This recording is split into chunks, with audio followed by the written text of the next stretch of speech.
Wendy, thanks for joining me today. Have I reached you in Hanoi? Are you back home in Hanoi?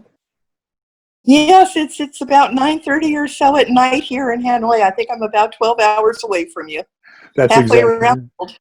the world. Well, I'm glad we got connected because I'm sitting here with the galley of the September issue of International Living Magazine open, and I'm looking at your story on these three beautiful places in Vietnam. You, of course, are our Vietnam correspondent, and you went to three places that I find really interesting. My favorite is Dalat, but I want to talk about the beach towns you went to first because you visited three places for this upcoming story in the International Living September issue. And let's go down to the coast first. You went to Hoi An and Da Nang. Tell us a little bit about those two coastal cities, if you would. I'm just going to start out by saying that Vietnam is a perfect place for beach lovers.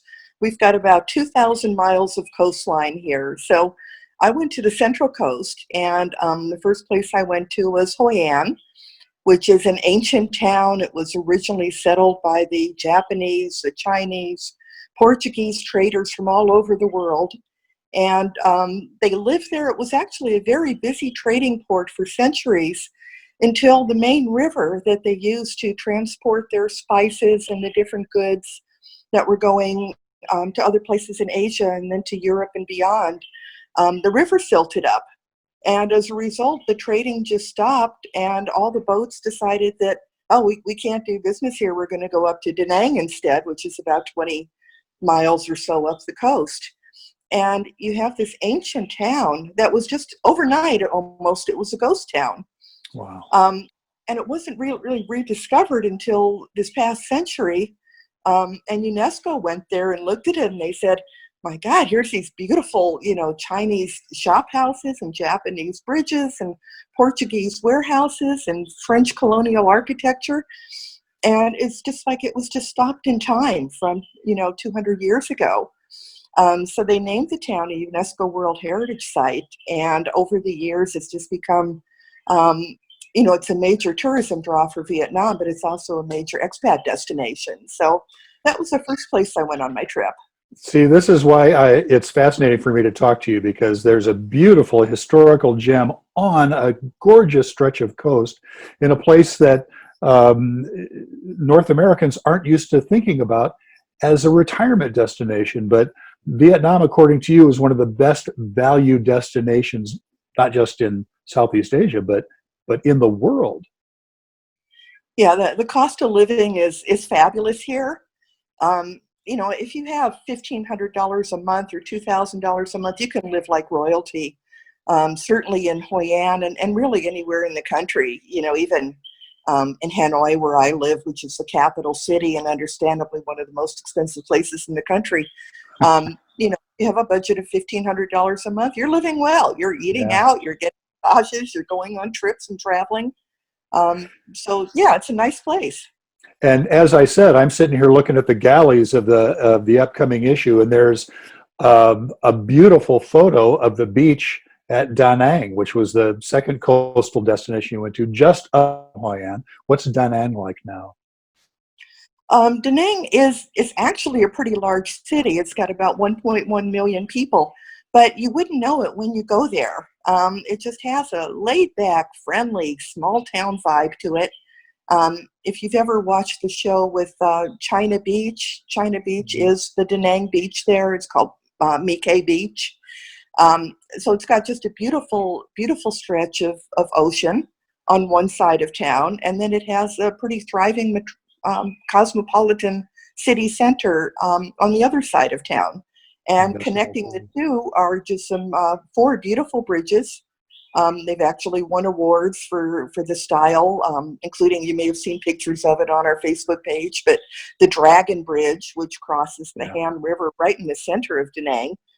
And if you go there on the weekend evenings at 9 p.m., you can watch where the dragon, they close down all the traffic from the bridge. And then the dragon spouts fire out of his mouth, and then it's followed by water steam. And you'll see on that side of the river, there's always crowds of people, little kids screaming, ah, and the water comes out of the bridge. And it's also the major way to get from one side of town to the other. So it's practical as well as just being a major tourist attraction in its own right. The Oh. beaches are beautiful. It's got great shopping, good health care, and a large expat community. And you've mentioned that a couple of times, expat communities in Hanoi, expat communities in Da Nang. People have found out about it. They're actually moving there and trying it out for retirement, yeah? No, they have, Dan, and it's interesting. When I first started traveling in Vietnam back in 2005, nobody had heard of Da Nang. You get a few people that were on their way to Hoi An, and the airport's in Da Nang, so they'd fly there, catch a taxi, and then immediately go to Hoi An. So there were basically no expats at all there, and now there's over 5,000, and it's just a number that's been growing all the time. So the word is really out that, I've written about Da Nang being the most livable city in Vietnam, and I really believe that that's true. It Well, I don't want to also, keep you too long, but I do want to go to the third place that really fascinated me up in the mountains, Dalat. I'm a mountain guy. Susan and I have learned that we love the mountains long ago, and Dalat sounds like just our cup of tea. Tell us a little bit about it. yeah, Dalat is a city of eternal spring. The temperature has never hit 90 degrees. It's the typical days are in the 70s, cooling down in the 50s and 60s at night. So it's got a wonderfully temperate climate. It's also kind of the salad bowl of Vietnam. So you get a lot of temperate crops that are grown there, which means that if you like watermelon-sized avocados, or you like to have fresh flowers in your house all the time, think $2 for a bouquet of roses. It's just a fantastic place to get fresh produce.